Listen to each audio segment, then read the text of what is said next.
In front of me is ZTE Nubia Flip 2, and today I would like to show you how you can apply animated live wallpaper called Magic Fluids.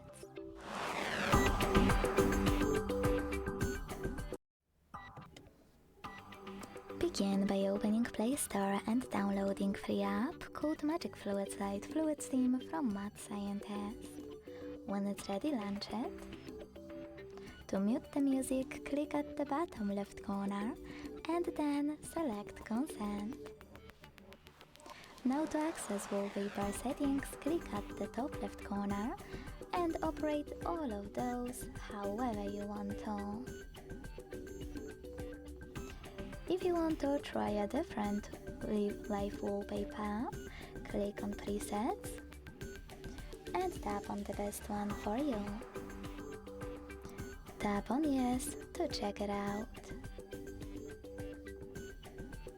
Wherever you decided, when you're ready to apply any of those wallpapers, click at the top right corner and bottom right corner, hit Set as Live Wallpaper, choose Yes, tap on Set Wallpaper and decide where.